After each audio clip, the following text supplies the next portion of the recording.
Hey everybody, Danny from House of I here. Wanted to thank New Fang for coming on the podcast. This is the podcast that you're listening to. Before we get started, I just wanted to let you guys know that New Fang will be recording 4 songs with Joey Papa of Sonoma Beach Studios and Electric Sensei later this month. They will also be releasing a single before the end of the year. They are performing September 27th this month with Kolars and the Shabooms at Crowbar, so check that out. Don't forget to check out their website at newfangmusic.com and their social media. They do repeat this in the podcast, but I just wanted to let you guys know. So hope you enjoy the podcast. We do have shows coming up ourselves, House of I. We're performing this Saturday at Hooch and Hive for Rock in Her Shoes, which is a benefit show, so come check that out. We're also performing the 14th for Poisonville Songs Project, so check that out. And then on the 21st, we're playing at Shuffle Tampa. Hope you guys enjoy the show, the podcast rather.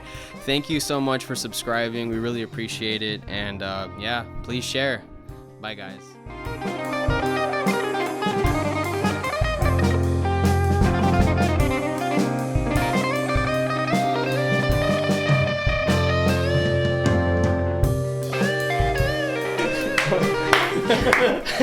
Hello everybody. Hi. This is the House of I podcast, and today we have New Fang. Before we get started, they're gonna go off and tell us their plugs for their social media and for some dates coming up, so go ahead and do that. First things first, check out our brand new website featuring our blog and upcoming merch at newfangmusic.com, and on Facebook, Instagram, and Twitter at newfangtpa. Also, we have this Thursday at the Hooch and Hive. We'll be playing with Flow Sisters and the Henleys, a banger of a show. And then we're going to be playing Streetcar Live in Ybor City, a toned down banger. Still a banger. And then Crowbar with Kolars and the Shabooms. That'll be September 27th. And that's all the scene. Okay. Awesome. All of that will be in the description. Just, Check it out. Click stuffs and stuffs. All right, well, the first thing that we usually ask people that come on this podcast is, where are you guys from? And we can start with Tyler. I am Florida born, but I grew up in Jersey, and I moved to Tampa about 5 years ago. Wow. So you grew up in, how was it growing up in Jersey? It was good. I like it. It was, it's got a lot of culture being right near New York City and Philly, a lot of great music, and it was great. It was a lot of fun. It's a lot of fun there. I miss it. Why did you end up moving back over here? My family is originally from Florida, so we all kind of went up there, and then everyone kind of slowly got sick of the cold and started moving back, and I had to stick with the family. That is, I hear that a lot, actually. Yeah. Yeah. My dad moved here from New York for that exact reason. We're not here, but Miami rather. And yeah, he's like, you wish, because I've never been in snow before. I don't remember. I think I was in snow like when I was 5, and I don't remember that, so I don't really count that. And he's like, he goes, he's like, trust me, you don't want to live in those conditions. Like you get over it real fast. And I don't know. I've never experienced it, so I'm kind of interested in maybe living that life for a little bit. I don't know. It's nice to visit, not fun to live in. That's my opinion at this point. Yeah, Well, I do like a break from the heat, but I do not like being in the snow. Yeah. Yeah. Pipes freezing over and all that stuff, man. Yeah. It's not fun. Yeah. Huh. Yeah. All right. What about you, Zach? Well, I'm from Oklahoma. Oklahoma. Yeah. Gets cold over there too, doesn't it? It does get cold over there, yeah. We get tornadoes, we get all sorts of weather. We literally have all the different seasons. Yeah. We go through summer, spring, fall, winter, and we have the most drastic of all of them. Yeah. And, springtime, there's a lot of tornadoes, all that kind of stuff. But anyway, enough about the weather. I think that's interesting though, because like here we only have hurricanes. You guys have, that's kind of scary. Like, We only have tornadoes. hurricanes and then it's just hot. Yeah, it's just hot. It's so yeah, but it's so ridiculous because the stereotype of people who live in the tornado alley, they're like, it's always that you see these memes. It's like, hey, yeah, people in Oklahoma, they go outside and they just watch the tornadoes. They're like, oh yeah, it looks like a tornado's about to be happening. Sky's pretty green right now. Is that what you guys sound like? Yep, everybody there. Everybody there. So you grew up there as well? Yeah, no, I was born and raised there. So I grew up until I guess it's been almost 2 years now. So until I was 23, then I moved down here. Wow. Yeah, it's kind of the same reason as him. I have family who lived here, so I was like, well, let's move by a beach. So they moved first, and then you came by afterwards. Yeah, well, it was really just my mom who moved first, Okay. and then she had a place down here, and then the spot that she lived in was relatively cost friendly. I was like, all right, yeah, I'll try it. Why not? Leave Oklahoma for a little bit and see what's going on the East Coast. Yeah. What would you say are like the biggest differences between Oklahoma? There are tons. There are tons of differences. Well, first off, we are so far from a beach. Yeah. Yeah, you guys That's literally true. don't Really, have we have the beaches. Arkansas River, and until recently, it's mostly looked like, you could walk across that thing. It's so dry. Really? Really? Yeah, it's crazy. Does that usually not happen? That's not the case usually, or? No, well, no. I mean, that's how it usually is, but now it's actually, they've done some stuff with the dam and everything, and so now it's like a little bit more It's more full. Yeah. That's But before interesting. it was just like a bunch of, dirt. Well, okay, so like, do you feel like there was a culture moving here?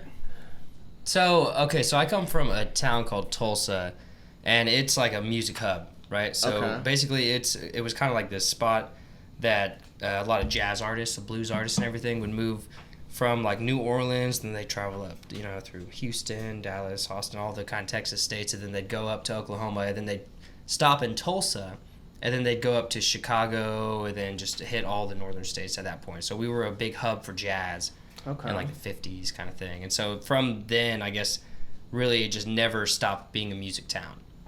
Gotcha. That's pretty cool. Yeah, it is pretty cool. There's a lot of music history there. We have J.J. Cale, who was born and raised there, and he made a lot of music that Eric Clapton picked up. Like After Midnight, Cocaine, the song Cocaine was written by J.J. Cale. I didn't know that. Yeah, So that's a cover? yeah. Holy shit. There's Call Me the Breeze. That was another Just one. learned something new Leonard today. Skinner covered that one. That was a J.J. Cale song. I mean, it's pretty crazy the amount of music history that there is in Tulsa. Talk about how Clapton, like you were telling me how he went and lived there for a while. Oh, yeah. He went and lived there for a while, and he jammed with, like, all the locals. That's where he met J.J. Cale, and that's where he picked up those songs like Cocaine, Call Me the Breeze, After Midnight, all that kind of stuff. Absorbing all of that culture. That's actually really cool. I've never even thought of that before. But did he give that guy the rights, JJ? Oh, yeah. That's cool. Definitely. Wow, yeah. so he's probably like fucking rich off of that now, I would imagine, right? Well, he's dead now, Oh. but he made Wow. it. Wow. He's No, dead. Wow, dick. No, but he had a career I off just of it. snorted. I mean, he had a whole career just because. I mean, you had guys like Joe Cocker, Eric Clapton, Leon Russell, George Harrison, all these guys coming through Tulsa. Like it's a pretty music-rich town, That's interesting. That's really cool. You wouldn't think, like, right? No, And I did not know that. this is like northeastern Oklahoma. You have like, Nashville, like those kind of areas where you're like, okay, yeah, go there. It's Yeah. like music, but yeah. It's Well, also- okay, and it's what not- most people don't know, like, usually people think, like, Oklahoma, oh, yeah, it's up by Nevada, right? No, it's right above Texas. Like, you have the panhandle of Texas, and then you have the panhandle of Oklahoma that intersect. Mhm. Then you got Colorado, Kansas, Arkansas, Tennessee, New Mexico. It's, like, right kind of in this weird space of, like, in between all these kind of big music places, and it just becomes a hub, essentially. That's yeah, pretty it's cool. a good stopping. Like, if I'm going somewhere, I'm going to stop there probably, and then hit these Yeah. other states and stuff like Most that. people would think Oklahoma City because that's the capital of Oklahoma, Right. but it's It's not. Tulsa's just more convenient. yeah, and there's a lot more arts there. That's interesting. That's pretty cool. Yeah, because I would. I definitely would assume Oklahoma City just because of the basketball team. I don't know. That's like yeah, right. super- Okay, yeah. Thunder. Super Yeah. ignorant. Yeah. Yeah. It's like there's basketball there. It's obviously like a bunch of arts, but that's interesting. So where are you from, Greg? I moved down to Tampa from Boston. That's right. kind of where I grew up and spent most of my time. I had a brief stint in Miami before going back north, and now I am ironically back down here. It's been fun being here. Yeah. So how long exactly have you been? I guess technically in Florida. So since I moved last than a year. We moved Oh, my wow. girlfriend and I in October. Oh, so shit. we're still shy of a year, and so it's been great being here. Wow. Yeah. Well, how was your experience in Miami? Miami was, it's kind of hard to gauge. I didn't get a real sense of things, I feel like, because I was campus bound at U Miami, which, being at U Miami, don't get me wrong, that was awesome. Yeah, it's Coral Gables, right? Yeah, Coral Gables, Yeah. beautiful. U Miami is beautiful. That was a beautiful college experience. Yeah, whatever. Seminole. That's the only like place that I really enjoy being in is Coral Gables down there. It's nice. It's pretty as fuck, nice, man. yeah. Yeah, it's gorgeous. There's, money, and it's safe, and it was a great place to go to school, but at the same time, I live in Tampa now, and I have a sense of the community and the scene, and I work here, and I definitely didn't have that in Miami, so it's kind of hard for me to judge Miami as, like, a city compared to Tampa, because Sure. I was just a college-bound college kid when I was in Miami. That was going to be my next question. So it's because you were just there doing college. It's not because you were going out exploring. So you moved up here and you kind of... Yeah, Yeah, it's a little definitely bit a more. lot different here. I mean, I did a little bit of exploring. I swam in Biscayne Bay, and we did snorkeling and stuff, Right. and that's cool. But it's different when you live and work in an area. That's true. It's true. Yeah. And have to be responsible in an area, and it's just a different interaction with the community, I feel like, in general. So Yeah, you probably you- feel like this is home more, right? Yeah, definitely. This is Tampa. I mean, I've only been here less than a year, but it's definitely much more of a home than, being at school in Miami was. Yeah. Sorry. No, I was just gonna say, like, that makes sense too, because you probably get to pick up more of like the culture from here, for example, working here, whereas if you, like, in Miami, if you're not really like interacting with the people that work in the area or whatever, you don't really get that sense. You can, I guess, like with restaurants and stuff like that, but it's not the same. Like, I didn't understand that there was a Tampa accent until I moved here, and it's like Southern almost. Tampa or Miami accent? A Tampa one. That's a Tampa. Really? A Yeah. little bit. I don't know about that. definitely noticed that coming Yeah. from the north. And that's being different than here. a Florida accent? Maybe it is a Florida accent. What I Yeah. heard was we moved from Miami up here, and people were like, "You sound weird. Where are you from?" And I'm like, "I'm from Miami." And they were like, "Oh, that makes sense." And I was like, "I don't know what that means because Wow. I've lived my entire life there." So I was like, I moved up. But then I go back to Miami, and I have certain people like speak to me. Like I go to like a CVS, and they greet me in Spanish, and I'm like, Yeah. "You don't even know if I speak Spanish." That's crazy to me, And I'm like, no, I no speak it, even though I do. But I'm like, no, I don't. I don't feel like it. Just to be a dick. How I'm dare like, you. no. She's racist, that's why. No, I'm just kind of an asshole. No, you're not supposed to be speaking Spanish. She clearly doesn't look Caucasian, It's like, Yeah. it's so obvious. So they're standing there going, this bitch speaks fucking Spanish. Clearly. And she's like, nah, man. She shows her fucking card, it says Piedrahita, it's like, that's a Spanish fucking language. I won't do it. I won't do it, man. I'll be like, no, no Nintendo. No Nintendo. No Nintendo. I've said this a lot on this podcast, but the truth of the matter is, it's like, I did not realize how different like places could be until I moved. And like growing up in Miami, like I assumed everyone had that accent. I assumed most people spoke Spanish. Then I moved here and I was like, oh shit, white people, like Oh shit, white people. holy shit, they're cool. Like it's fun. That's funny, right? Oh shit, white people. What, you mean us? yeah. Basically. So we started a podcast about it. So now we're here. So interesting. It was literally going from like just the majority to going to a minority, yeah. which is not like I wasn't used to that. Like I walked into places, spoke Spanish, and then I moved up here, and I was like, no, it doesn't. No, people don't just speak Spanish.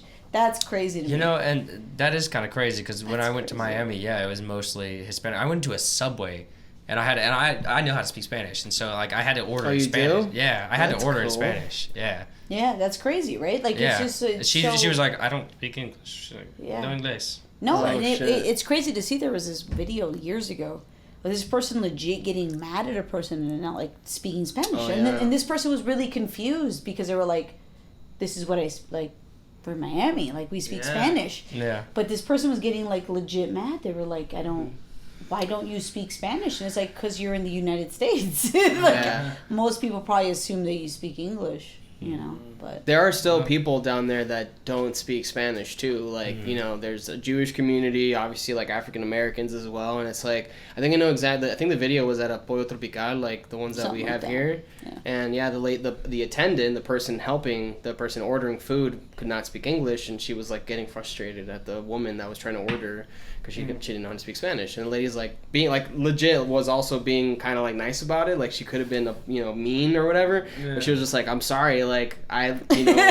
live here. I don't even know Yeah. why you're saying It's sorry. I speak Spanish. Do you not? That's confusing to me. But Different demographics, different places, man. That's Yeah, crazy. For sure. yeah, but regardless, so when did you guys start playing music, your instruments? When did that start happening? I think this is a question for each of us.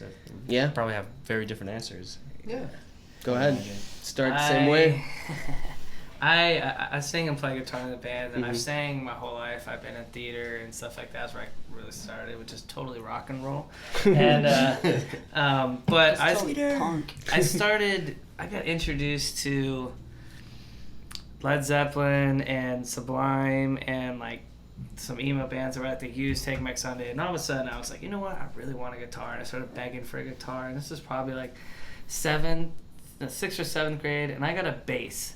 And I was like, this is cool, but my friend's here with a guitar learning Crazy Train, and I'm trying to learn the same riff on bass. So, but anyways, I finally got my guitar like 9th grade, so like probably 15, and then I just started picking up every other instrument I could on the way. Yeah, that's I think that's kind of similar to me. Like I started playing in high school. Actually, I started kind of late. I think I was like 15 or 16 or something like that, and yeah, I just like picked it up, and just because I actually didn't listen to rock music until I was in high school. I was actually like a rap head. Like all I listened to was hip hop and rap when I was a kid, and then my friend introduced me to the Beatles, and that was it. That's it. My mom was like, "Oh, this is fucking dope." What about you, Zach? Man, I wanted to play guitar from an early age. So when I was 3 years old, my parents would play. This is kind of funny. This all ties together. My parents would play this CD of this flamenco guitarist that they bought in Miami. Yeah, it was a street performer, and so he would play, and this girl would like dance around him. She had the whole red dress and the whole flamenco thing. And so they'd play that all the time, and I guess, I don't remember, I was 3 years old, but my parents say that I was asking for guitar since I was 3, and then I, got older, never got one, and I kept asking for it. And I remember, being like, I want to play. I don't ever remember not wanting to play guitar. That's So then, I got to be 12 years old, and then Christmas time came around, I got some money, I was like, save that, put that back. And then my birthday is in January, so like a month apart. Back to My back. birthday's January 25th, right? So a month after Christmas, I got more money, and I was like, all right, going to buy a guitar. And then I went and bought a guitar. What'd you get? I got an Alvarez acoustic. Oh, okay, That's my nice. first guitar, yeah. And my mom took me to get it, and like it was just a complete surprise. I was just like, yeah, I saved up my money from Christmas to my birthday, and I want to buy this guitar. And my mom was like, let's do it.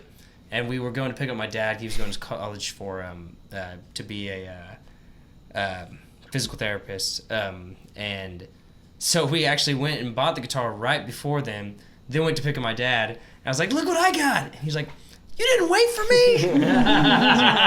That's cool. Sorry. Yeah, so I bought a guitar, and then I've So just excited. been playing like ever since. Damn. And that was at 12 years old, so it's been 13 years. Wow. Was your first guitar also acoustic, or was it A electric? Carlo Rebelli acoustic. Carlo Rebelli. That sounds Is that familiar. a thing? Is that a thing for guitarists that you start acoustic? I started acoustic as well.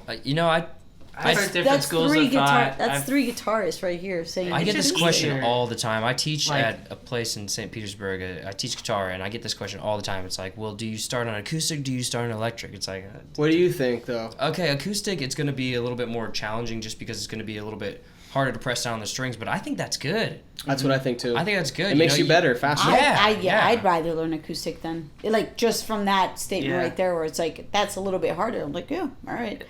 And then you go to electric and you're just wailing. Trying to teach her on acoustic right now. Yeah. Oh yeah, That's awesome. he's teaching me. Yeah. I learned Creep right here. Boom. Great. First time. That song First day. sucks. I think my parents may have got me an acoustic though, because they were like, I don't know if is he gonna stick with this or not, right? So it's That's a lot true. Oh, yeah, easier that's to true buy too, right? an $150 acoustic Hell yeah. and not an amp and all this stuff. It's Exactly. way more of an Right, investment right. for sure, yeah. Yeah. Actually, funny enough, I bought a Line 6 Spider. Spider, of course. Yeah. That is Spider My 3. first amp. That was- Spider 3. That was the amp I had. Oh, God. My first amp, and I didn't have I didn't have anything. That was literally my first purchase was an amp rather than buying Wow. a guitar first. But my friend had an electric acoustic, so I plugged that into it, and I would play like with distortion on an acoustic guitar. Yes. Dude, I ended up frying his input, I think, because like the output from like the amp was like too much or something, and yeah, I fucked it up. Or the battery died. I don't know what it was, but let's put it this way: you couldn't plug it in anymore, unfortunately. But that's how I got started. And then, so Greg, how about yourself, man?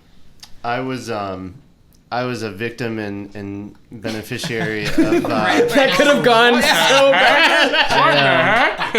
everything turned out okay. I was hit in the expecting- head by a guitar, so I went to keys. I was traumatized from day one. I was the little boy that my parents made me take piano lessons when I started like second grade. So I've been playing since I was like 8. And I hated that shit. at Really? first. I did. I hated. I didn't want to learn. It was policy in my house. My brother, my parents made my older brothers learn piano and take piano lessons for several years. It didn't end up sticking with them. Whatever it was, they didn't catch on, or they didn't like it, or whatever. But I ended up getting lucky in finding a really good teacher. My piano teacher, who I had a big influence, and she was, a fantastic teacher who taught me she probably taught me from when I was 10 to when I was 16. Oh Wow. And she taught me theory while I was learning, and all through the way I kind of picked up. So I played trumpet after that in like concert band, and so I was involved in jazz band and trumpet and piano, and piano was the first, so it just carried all the way through the present. Well, that's cool because I feel like if it were me, if I would have been put into that situation where like my parents were kind of like forcing, I guess, me to play, because you would say forcing, right? I don't want to speak for you. But No, for sure. It was Okay. It was not a choice. yeah, 100%. like I'm pretty rebellious, so for me, I would have probably been like, no, I don't want to do this. But that's cool that you stuck with it because you're fucking fantastic. So Yeah. Appreciate yeah, that. that's awesome. I mean, I count myself really lucky. Again, I remember the difference was staggering, because the very first teacher I had, he was like a younger dude, and he didn't really care. And every lesson I just hated. And eventually, for some reason, he had to stop. I don't know if he moved or whatever, but I had to get a new teacher.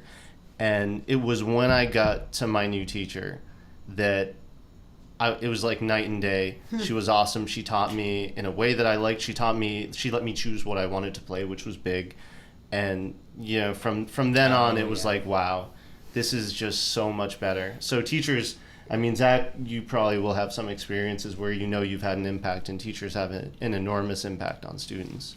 Yeah, learning. I think that point that you just made about like having the kid choose their song, like definitely, because when I was doing, I've only done like I guess training in like school. I never really took like a private course or anything like that, but I remember that the teacher that was doing the guitar class or whatever, he would allow us eventually to choose a song, and that just made the class so much more fun. Yeah. Because beforehand, like, we were just learning like these really boring songs, and you're just like, this is not like, that's not the way to teach somebody. Like, try and get them like, interested in it by choosing something they enjoy as well. You know what I'm saying? Yeah. Or no? Do you happen to do that now as a teacher, or are you kind of forced not to? I have to create a curriculum for each student specifically, because every student has their different needs, and I try and cater to their needs the best that I can.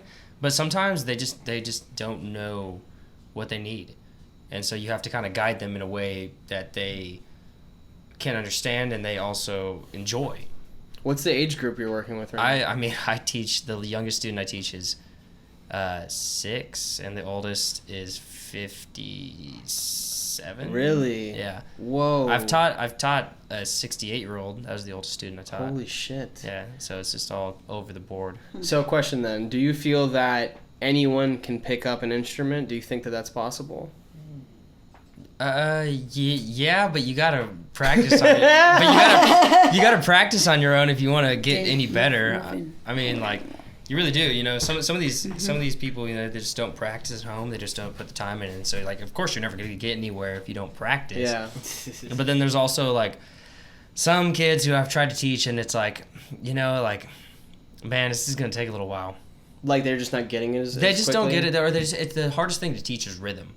Yes. Like, it's hard to teach that. As you can see, me on the drums, I was having a hard time with it. Whatever. Yeah, whatever. After we just laid down that sick, tasty jam. Yeah, That's that later. Sorry, I didn't mean to cut you off. But that is the hardest thing to teach is rhythm. And, you know, it's not everybody has it, but I think it's still teachable. I mean, like, I don't give up on students just because it's like, oh, you didn't get it right off the bat? Well, Yeah, you sorry, suck. sucker. Hey, you suck, dude.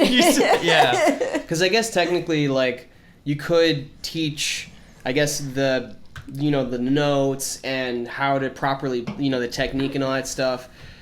But, yeah, I think you're right. The rhythm I feel like rhythm is almost, like, inherent. Yeah. With students. Like, I don't know if you can learn rhythm. I'm just not sure. With students who don't have like a good grasp on rhythm, the metronome is your friend. The metronome. That makes sense. Everybody hates it. Do you Of course. Okay, so Of course. question then. So do you think this is weird.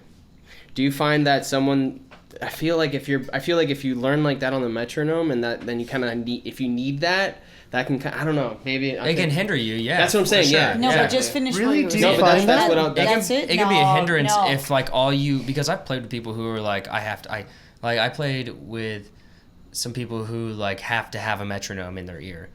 Yeah, and it's been like a drummer before or like a guitar player, and like they have to have the metronome in their ear to be able to stay on time. I don't think it's a bad thing though. And it's not a bad thing, It's you know. just, I feel like what happens, I'm speaking very frankly, I think it hinders other musicians because they're used to not playing on the metronome, and the moment that they're playing with a musician who is very 1, 2, 3, 4, they're just like, I don't understand that. And it's just like you the drummer is supposed to keep time, but I feel like it falls on everyone to be like, okay, well, if I'm following the drummer, then I'm following the drummer.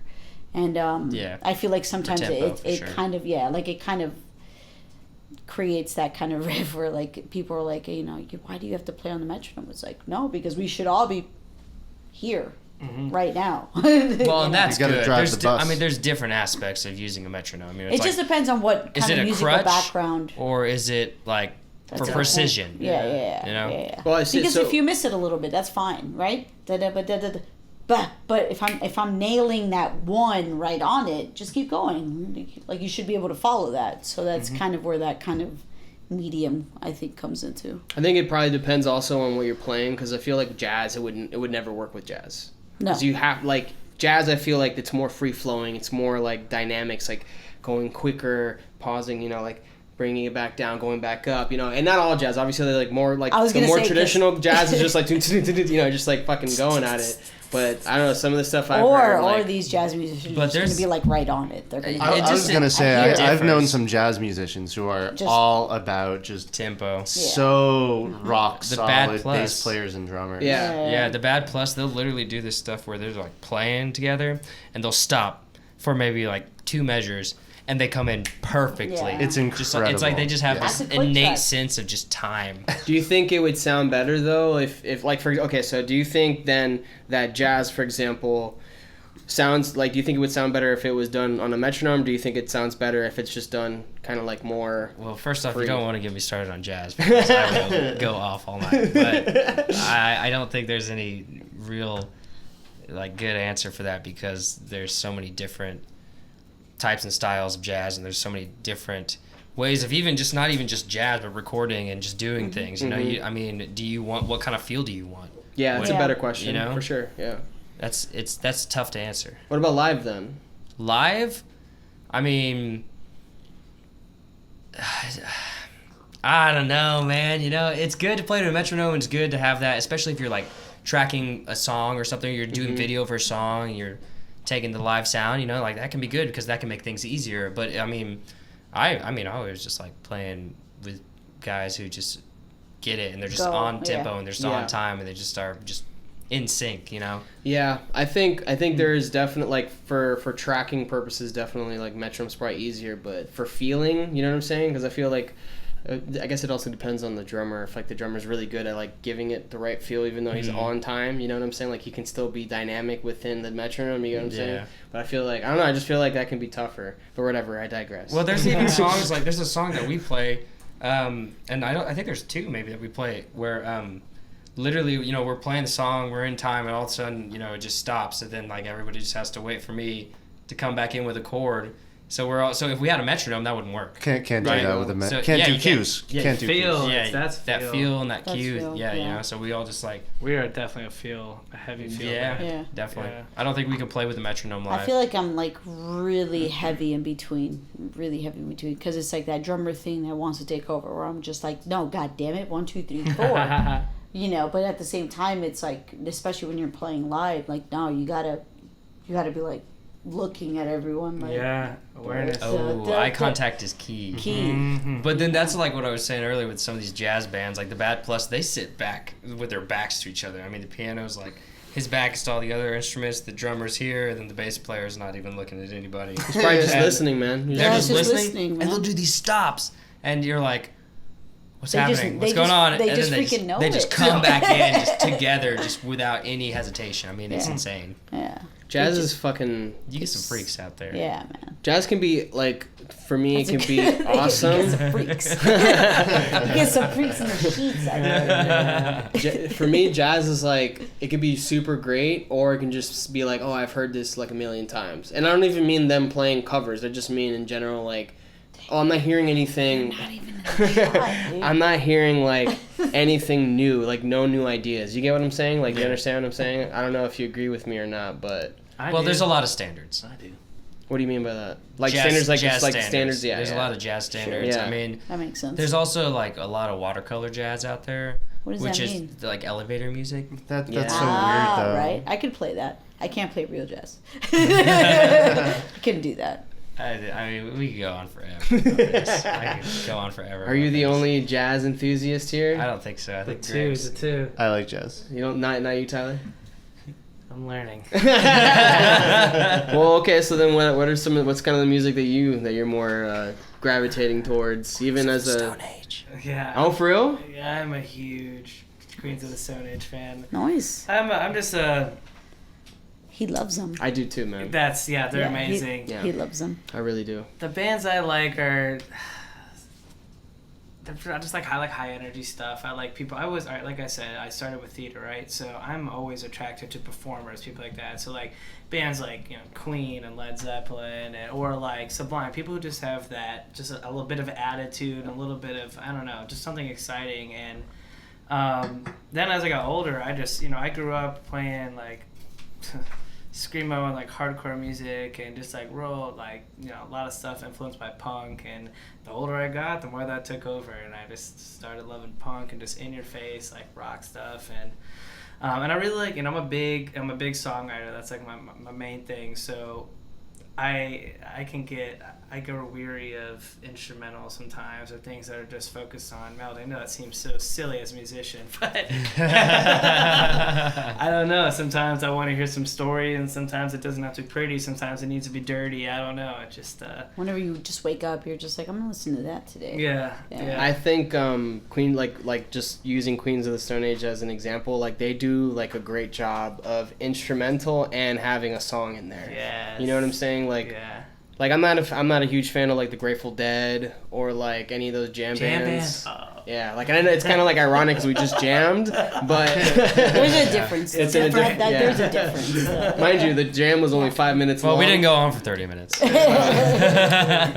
It's almost like a song length. You know? Yeah. But yeah, that's cool. I would have never pegged you for someone that was into like that kind of music, the emo stuff. Yeah. Oh, jeez. That's interesting. It's funny because I do a lot of marketing, social media, and I was just, I opened up Facebook today, and of course, memories, gotta look at my memories, But, oh man, it was like the worst promo I photo. saw that. I saw that too. I was like, no! That's great. I'm exposed. Can we link that photo somehow? Yeah, really. God, yeah, so wanna see that. I love that stuff. I had, girl jeans, straightened hair, and the classic. whole nine. I was Joey. Yeah. The swoop. Oh my God. Did you have that? I hate everyone. I had the Bieber. I did like the Bieber thing, but like the Bieber swoop. Yeah. You say that so like, man. It's shame. It's funny because we actually the drummer of that band. We and him are like just best friends, and he's so into music. He's just like, he's a producer and an engineer. It's mainly He's actually gonna come in and produce our. Exactly. Oh, yeah. fuck yeah. Yeah, our so tracks he's gonna that be we coming do. down and produce. So Not too long. just because you start with emo music doesn't mean you have to end with it. You know what No, I mean? We grow. absolutely We grow. not, yeah. Like, there's nothing wrong with that either, Like, there's. I feel like Backstreet Boys, so that's Hey, where I'm yeah, at. Pop. That's where I'm Hey man, at. I listen you to know what I Avenged mean? Sevenfold too. Anything Those by Max lyrics- Martin, I'll listen to. I promise. Those lyrics make no sense, but Yeah. here I am. Yeah. So I definitely had like the more condescending like thought process about music when I was younger, where I was just like, if you don't like the shit that I like, you don't listen to good music. You don't get it. Yeah, and then like as I've gotten older, I'm like, nah, man, your music is pretty fucking bad too. So you should probably chill the fuck out with that. You know? Like, have you guys ever heard of Deerhoof? Deerhoof. I love this band, but they are fucking weird. They have a Japanese singer, and she sings like a Japanese singer, like a Japanese female singer. like the opening to an anime. Yeah, Is it very like hyper- That Like sounds heavy racist, metal but kinda I'm like stuff? serious though. It sounds like It's experimental. It's like very experimental. Okay. Yeah, and I love them. I think they're fucking amazing. Like, they're one of my favorite bands. But most people, when I'm like listening to them, like out in the open, they're like, "What the fuck is that?" They look at you like you're crazy. Yeah. Daniel, I'm gonna continue. You have to Oh, move in more. I'm dude. sorry. Show Right that now, pretty just- face, man. Yeah, you gotta just Give the people what they just want. a little bit. Just But Yeah, okay, I that just works. after like Alright. I guess growing up, and I just realized like, yeah, man, like music is like it's so subjective. Like, there's no right or wrong thing for music. Yeah. I guess as long for me, as long as you're creating and it's not ripping off of other people, I think I'm down with it. You know what I'm saying? If that makes sense. Yeah. But okay, so what about you guys? You guys haven't really spoken too much about your earlier. He kind of went in that question without even me asking, but like some of your earlier influences and stuff like that. Earlier influences. Like, what would you say? Like, who's the first artist to really capture like your ears? I guess that's a weird way of saying like, what was your favorite artist? Yeah. Well. So honestly, You're gonna say John Mayer? well, I was gonna We're say both huge I was John actually gonna Mayer say fans, I'm Jack confused. Johnson, Jason Really? Mraz, Jack Johnson. Oh John yeah, the Mayer. big three. The big three. the big three J's. Oh, Three J's. yeah. 3 J's, dude. Jack Johnson, Jason Mraz, and John Mayer. Wow. As much of like a shredder and guitarist as I am, that's all from Led Zeppelin. That kind of brought me into that world. And Jimi Hendrix, those were kind of some early influences for me. But the ones that I don't talk about as much would be Jack Johnson, Jason Mraz, and John Mayer. They really like shaped my songwriting process. Okay. And And you're singing too. I would say you have a very pretty voice as well. they definitely shaped my. That was supposed to be a compliment. Like, No, that's awesome. if you do it well, it works. Absolutely, Hey, absolutely. No, really, they really shaped definitely my vocals, definitely my songwriting process. Wow. No, but the thing is, you don't sing like that though. You don't sing like that though. No, I sing pretty. I sing definitely. You have sing your pretty. moments, Yeah. but like I feel like it's still a little bit. I It's still a little rougher than that though. Well, I because feel I've like. because I've worked on that, and because I've wanted to get away from that, because I've recognized like, oh, you know, this is kind of like acoustic-y Jason Mraz over a rock song. Maybe I should beef it up. I sound soft, yeah. Maybe I should beef it up. So that's only because I've practiced that. But definitely, like from the start, you know, that's especially songwriting. That's kind of my roots in a way. Yeah, that's You know? that's interesting. The first like John Mayer. yeah, like the first guitar player that I really like admired besides Jimi Hendrix was actually John Mayer, because of like the trio stuff that he does. Oh yeah, I didn't know. Yeah, that trio stuff. I didn't know that he was that good until, and he's that was amazing. like Nobody did. Nobody really did. Yeah, he Because doesn't really do anything. He did his pop stuff for a long time. Yeah, exactly, you know, yeah. and then- Crossroads started to introduce that Crossroads festival Mhm. that he did with Yep. for Clapton. That's when people were like, "Oh, wait, Yeah, he's actually really jamming fucking with Buddy nasty. Guy and shit." What? Yeah.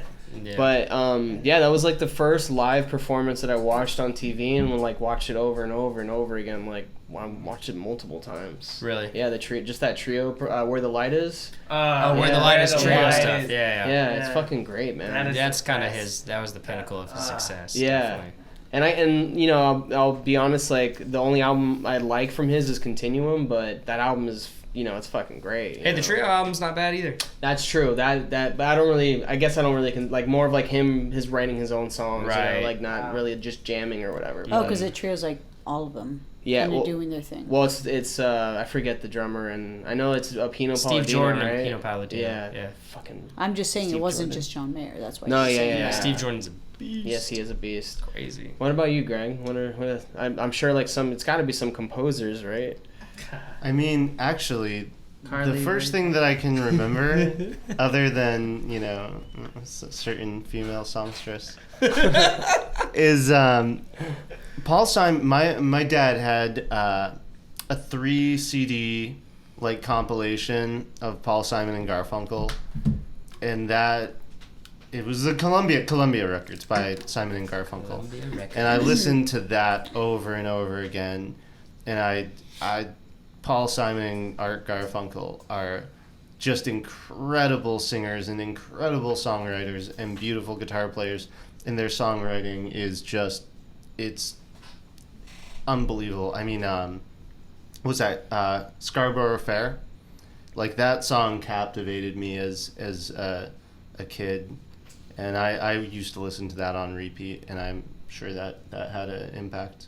Actually, I haven't really listened too much to their music. Like, I'm sure I've heard like the songs like on the radio and whatnot, but that's probably a group I feel like I could get into. You know what I'm saying? Because a lot of people mention them. Yeah, Yeah. they're incredible, just beautiful. Especially the vocal harmony. There's no vocal harmony that is the same as Simon and Garfunkel, Yeah. for sure. No, that's cool. That's I also wouldn't have pegged you for someone. Yeah.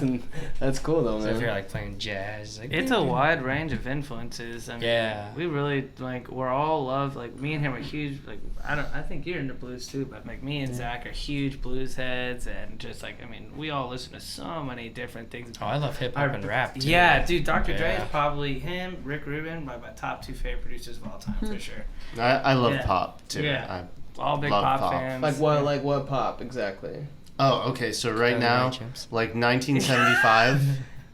What's, Okay, is that that's a, a- is that's that a, 1975 is a band. Okay. They're like a pop rock band. Ariana Grande. I love Ariana Grande. Oh my god, I Fire. could. Yeah. She's like my Grande. favorite vocalist. She's She I heard sounds a lot so of good good. things about her. Like She's- a lot of good things I about don't know her. about my favorite She's vocalist, incredible. but she's pretty I good. do like She's Ariana aight. Grande as She's well, aight. actually. yeah. Yeah, she She's, kills it. yeah. I pretty much, in terms of pop, I will listen to anything by Max Martin, any artist Mac that Max DeMarco? Martin, Max Oh. Martin works with. No, the Max Sorry. DeMarco. That's actually someone I've never gotten into. Like, Same. Yeah, Yeah. Mac Marco. Everybody talks about him. Yeah. You just, haven't listened to it yet? Who's I that? just haven't gotten. I mean, Mac DeMarco. Yeah, So not you've a lot. listened to it though. but not a lot. Yeah, Eh. Not same enough to boat. really say that I had. Not I gave it a really chance. into it. Yeah, It's very hipster music, I can say, honestly. It's just like folk pop, you know what I'm saying? To me, he sounded like what John Lennon was doing, I think, during the Plastic Ono Band stuff, like that time period, you know what I'm saying? And, I mean, personally, like, I'll be honest, like, the first time I heard him, I was like, yeah, it's great, or rather, it's cool, but it sounds like the same thing over and over again. And then I just started really enjoying his melodies, like minus the instrumentation, because I still like the instrumentation, but I just like really enjoyed like his melodies, and then I don't know, I just kind of fell in love with it now. It's weird. I've never been into music like that, to be honest. Maybe it's just because I'm a drummer, but I've never been into music like that. Like I can't just be like, I love this song just because of the melody. Like there has to be Interesting. There Different has to be a little bit more to it. I can totally fall in love with just a melody. Really? Yeah. Yeah. This is, and it's Maybe weird. I'm talking shit. You know? I talk a lot of shit. Maybe I'm talking shit. You know? I think the Beatles, it's like maybe like that's a way of like coming back around to like just being a huge fan of the melody and like the song itself rather than just like the instrumentation, because you know they're not like amazing on their instruments or anything like that, but you know they wrote fucking great. In my opinion, they wrote great songs. You know. Oh, they're the best songwriters. Yeah, your opinion and just like about like 75% of the world. Not anymore. Just my opinion, but I think the Beatles are pretty good. They did a couple things. little toe tappers, you know.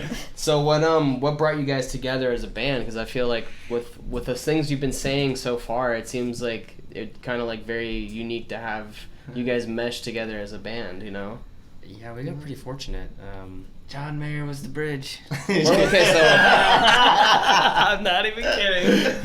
you guys met at a John Mayer concert. No, that was my guess. I was actually cosplaying John Mayer. And so was Zach, and so was Greg. He was crazy. They were like, We went as the John Mayer twins. I mean, the trio. The John Mayer trio. damn it. Fuck that up. Well, you can edit it, right? Skip trio. So I play with viewers like you. Yes. Obviously, as you guys know. Mm-hmm. You know. And he worked at a studio, and viewers like you was recording at that studio, and then me and him got talking, right? And then literally, this is kind of funny because, like you said, John Mayer was the bridge, right? He was like, "Well, what kind of music do you like?" And I was like, is that how he It's like sounded? that. "Yeah." And I was like, they're really great impressions. Well, I listen to John Mayer. I was like, "Really? Me too." He was like, wow, I love John Mayer. He's great. and so then we just started like talking, and he was like, "You want to jam sometime?" I was like, "Yeah, sure." So I went over to the studio, jammed with them, and he brought his friend Ryan, who is a drummer in your band, Our old man, Fiends. and Board Savage. Which turned into Fiends, yeah. Yeah. We met him on Craigslist. Pretty awesome. Oh, there's Actually, such a there's good story with that. Can we link that picture too? Do you want a quick Yes. insert? All right. Of course. So I met in my last band, Born Savage. I met our current bass player and our current drummer through Craigslist. But and I was auditioning. This drummer Ryan is coming to my house. We're texting. He's like, "Hey, I know this is kind of weird, but can you like text me a picture of yourself so I don't feel like I'm gonna get murdered or something?" I was like, "Oh yeah, sure." So you sent him a dick pic. No. Close enough. I don't even. I Close really, enough? What are really we hope talking I had it. about, dude? Yeah, he finds the. I found like just the most ridiculous. It was just like one of those classic like pictures they use in like memes where it was like a yearbook picture from like the 80s and dude has like a mold on only two sides of his head and like a terrible mustache. It's just like the creepiest thing you could imagine. Like, oh yeah, sure man, here, clearly from the 80s. Yeah, sorry, it's an old picture. Don't worry about it. And no response back. Just nothing. I'm like, just kidding. This is me. He's like, I was literally not gonna come. Yeah. Of course, dude. I will find That's that awesome. picture by the end of this. You just podcast. send like a photo of like Ted Bundy or some shit. Yeah, really. It's me. This is me. It's me, old Ted. That's crazy. So Just a on picture of Craigslist. Adolf Yeah, Hitler. so we found Ryan through Craigslist, me through a recording session, and then Greg. Actually, Oh, great story. Yeah, Yes, it was a great story. My girlfriend is awesome, and she's actually, she has a mind for being social in a way that I don't quite, especially over like social media and stuff, and she's amazing at connecting with people. And anyway, so we both came, like I said, in October, and I knew, obviously I love music, and I wanted to figure out how to get involved with the music scene, and we were going to shows and looking at stuff and trying to follow, Tampa bands and that kind of thing to try and scope out the area. And she found I don't know. I know we talked on it. I don't remember if we said it during the show, but Tampa Supergroup was something that Tyler had been involved in a while back. She had found them on, I think, Instagram, and she had reached out on my behalf to try and see if I could get involved in, being a contributor to Tampa Supergroup. And it was, the tracking was over by that time, but actually, I'm kind of happy because I feel like we might not have connected the way we did if we had just met in that context. And at the time, we were looking for a piano player.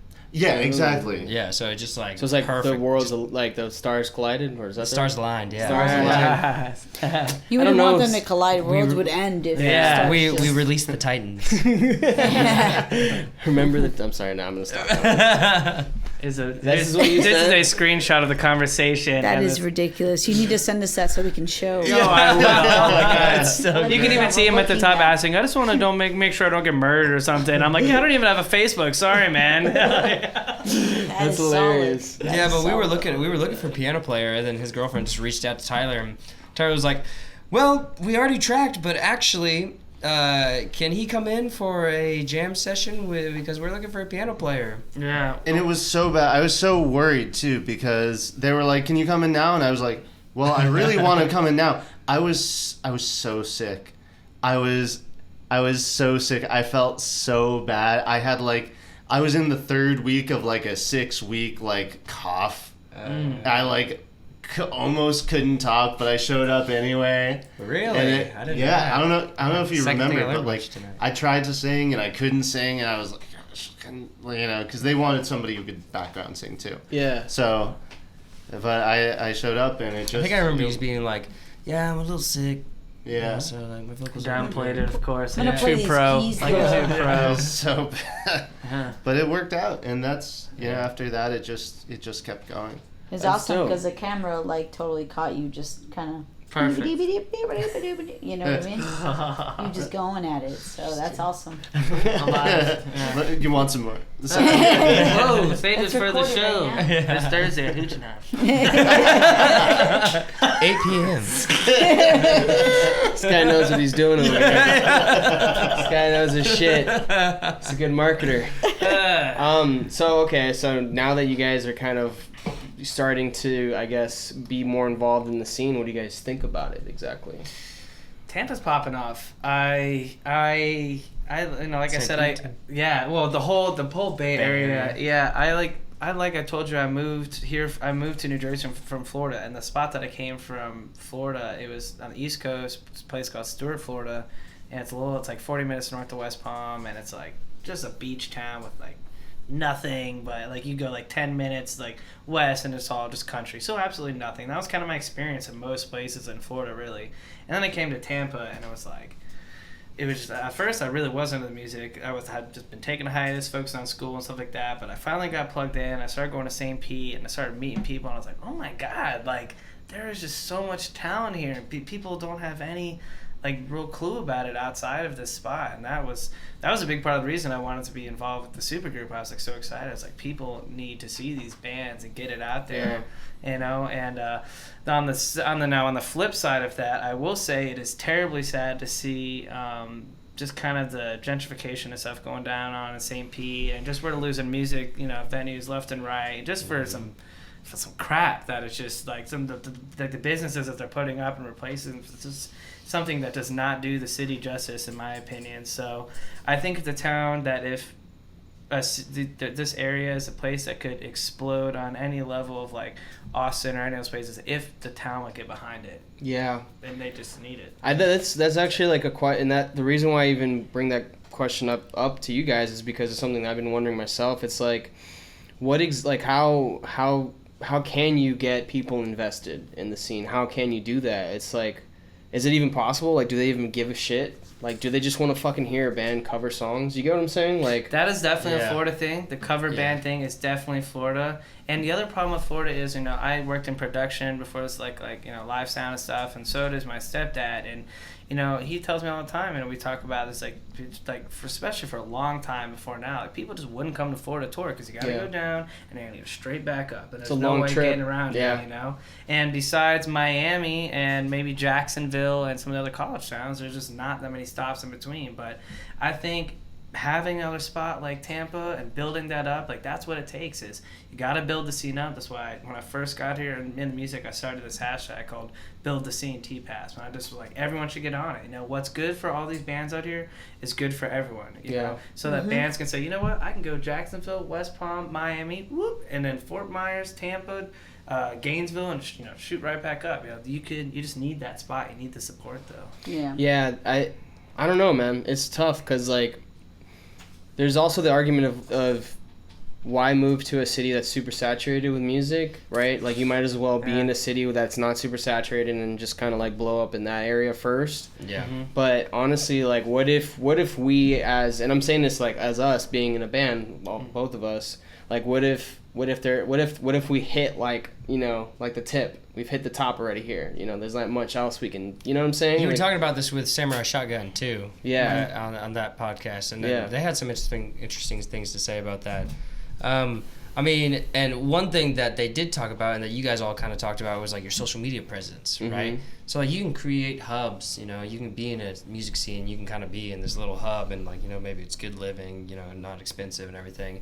And you can still push your stuff outside of your state because of the internet and social media and stuff, right? I still think that you need some kind of, like, backing as far as, like, something local goes to show, you know, the world that you can do this. Yeah. And so I think it's good to get into these different places. Like, Tulsa was a good one because it was, like, very music enriched, but it wasn't, like, a huge spot, right? So it's not oversaturated, it's not gentrified, you know. There's some, of course, gentrification going on, but anyway, it's not like over the top, like you go to Austin or Nashville or San Francisco or New York or anything, you know. Yeah, where that's probably like rampant right now. Yeah, right? Where it's just oversaturated the scene, you know. So I mean, it's good to get in these little niche spots like Tampa and St. Petersburg and, like I said, Tulsa, and you know, it's good. But I mean, you can you can build yourself up on the media too. Yeah. You know, I mean, I guess, like, my question, too, is, like... There's not really a good answer for it. Yeah, because it's more of... Is it then that an area that is, you know, maybe, like, let's say, poor or more artistic or whatever, is it that those places become almost like... like, not admired, but rather that people want to move there. So then what happens is more people start moving there. Yeah. And then slowly it's like, oh, these, like, fucking corporate businesses come in. They're like, oh, there's a lot of people here. That's what makes it oversaturated, right? That's what makes it oversaturated. Because everyone knows you go to San Francisco. Everyone knows you go to California. You're going to find a band. And then the thing is that it's just like... You know, then you have to be a very specific sound to get picked up and all of these things. I imagine the same thing happens in, like, New York and stuff like that. Where it's like if you didn't sound like the Strokes a couple years ago, you weren't getting picked up. Well, honestly, I feel like you have a lot of good stuff to say on this because you're a marketing guy. You know, you deal with this. You know, you deal with demographics. You deal with all this kind of stuff all the time. It's like... I'm gonna use the bathroom. My school of thought on this is, well, like he said, there's no real good answer. You know, it's kind of chicken or the egg situation. I go to music conferences and stuff, and you know, I went to this conference in New Jersey last winter called Songwriter Cape May, and they had this great panel of producers, and they were all talking about, you know, just raving about Philly and stuff. And, you know, of course, that debate naturally comes up about, you know, oversaturation versus, you know, trying to be like a big fish in a small pond kind of situation. But at the end of the day, and this is like a harsh reality that I find that artists just really don't want to accept, is that it's called the music business for a reason, and the goal of every band should be to get out of their city, and that sucks. You know, it's like, it's not that it's not when you want to abandon the local scene. You should always have your roots. You should always go back and have your hometown shows and show love when you can. But you know, it's just, if the goal is to get out, I mean, you don't want to you want to kind of show that you can bring in people, and that's what your opportunities are looking for anyways. You're kind of showing that can you bring in people, can you, or if you can't bring them in, can you move them, can you get them excited and things like that. So you're not the first person to say that, by the way. Like I've heard that. I think Samurai Shotgun they said that actually. I think they mentioned like you should, like, a band that moves from the city and they move like on a good note where they still have their fans there, like that should be, you should see that as a success. Yeah, because you can always come back. Yeah. Exactly. Yeah. My only... Oh, sorry, go ahead. I was just a quick thing. It's like, there's this one thing I read about, you always type in, when I'm researching, like, when should I start touring? When should I look into management? Blah, blah, blah, blah, blah. Like, when, it's that next step. And it's like, you need to just show yourself that you can at least get people excited in your small town. And I think that's the benefit of it. It's like, you got to start with your platform. You got to show people and other contacts, and you do some shows with people here and you show them you can do well and you show them you're good, they're going to talk, but it's absolutely the goal to be able to move on, but you can't launch without knowing you can do what you started. My only, I guess to play devil's advocate, sure. People could argue nowadays that you don't really need to live in those places as long as you can travel to them, since you have the internet now and you can kind of distribute your music there without being physically there. Yeah. There's obviously a difference, and I was actually going to ask this question, like, do you feel like music is still word of mouth? Because personally, like, I feel like with how much fucking shit is on the internet, with how much information and stuff like that, like, I feel like most people don't really pay attention unless someone that they know, that they trust, someone reputable, tells them, let me talk about the survey. This band is fucking good. You know what I'm saying? Go ahead and tell me. So I was just doing the same kind of research. I was just trying to figure out the best way to reach people, things like that. And I found this article. I think it was it a Lander or Pitchfork article. I think you said Pitchfork. Pitchfork. They did a survey with this company. They paid 1,000 people who had at least gone to one musical festival in the last year, from between ages 18 to like 50, I think. And they were just like, how did you hear about music? Just all this stuff, blah, blah, blah, blah. And it was like I think it was 62% of people found their music traditionally, TV, radio, word of mouth. Okay. So people are still hearing about it in the original ways, right? But right under that, 42% was streaming, Spotify, all that stuff. That's a big percentage. Yeah, and then it drops down to like, I think 8% was live performances, and then the remaining percentage, I think it was in the teens, was social media. So social media is like under 20%. But here's the change, right? The 8% of people you get from playing out live, 75% of them are more likely to come see you, versus that 62% of people who heard you do word of mouth or something. Mm-hmm. They're like a less valuable kind of, like, it's like the commitment's not as hard kind of a thing. Yeah. So the people who you catch word of mouth, like, live performance and that real energy and that stuff, they're the people that keep coming back. So. Yeah, that makes a lot of sense. And I'll be honest, I did this for the first time ever. I was on Spotify, well, I listened to Spotify, but rather, like, I was just on the Spotify playlist. I think it was a rock playlist. Mm-hmm. And I've never done that before. Mm-hmm. I've never just, like, played rock playlists. I've chosen just, like, an artist I want to listen to, and then I'll let that run. Mm-hmm. And, like, I actually was like, oh, shit, what's this? Yeah. You know what I'm saying? I was like, let me fucking... And I did that with hip-hop, where I found people under the stairs. I don't know if you know who they are, but they're a hip-hop group. Mm-hmm. Fucking love them now. I'm like, this is dope. But, yeah, it's interesting, like... I don't know. It's tough, man. It's a tough thing. Like, the other thing too is when does the business become viable with the amount of fans that you have? You know what I'm saying? Like, how is it possible to make money?